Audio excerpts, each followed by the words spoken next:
I first heard about the bucket analogy over a decade and a half ago from none other than Tony Robbins.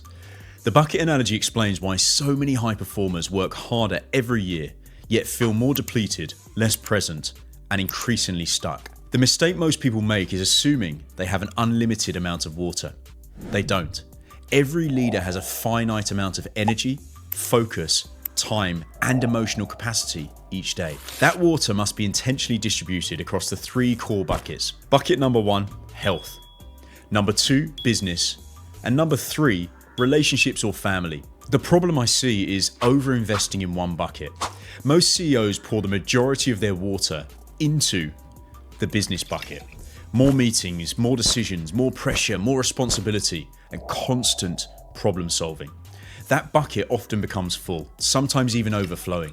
But water poured into one bucket cannot spill over to fill the others. In fact, it actually takes away from the other buckets. An overflowing business bucket doesn't top up your health, your nervous system, your relationships, your recovery capacity. So let's look at bucket number 1, health. Health isn't something you get to later.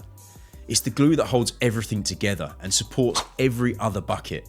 When too little water goes in here, sleep quality drops, stress hormones stay elevated, and recovery scores begin to drop. Training becomes just another stressor on the system. It starts filling that bucket up. No matter how successful the business becomes, the system eventually slows.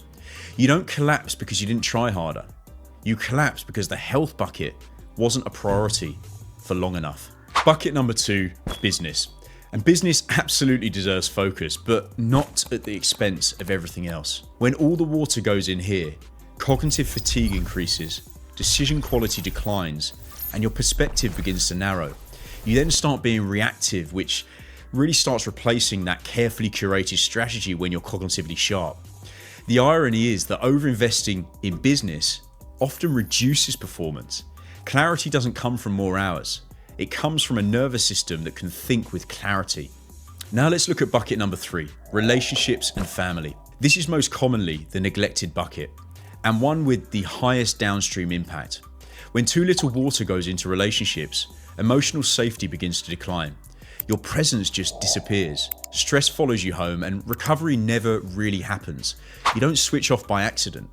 You switch off when your relationships feel stable, connected, and supported. Strong relationships don't just improve life satisfaction. They protect your performance and overall business growth. To be clear, we aren't looking for the same amount of water in each of these buckets. That would be unrealistic. There are certain times, without doubt, when you're going to have to push. There'll be so much going into the business bucket, which is absolutely fine. But the goal is intentional distribution and awareness of the other buckets. Don't go all in on business and neglect your health.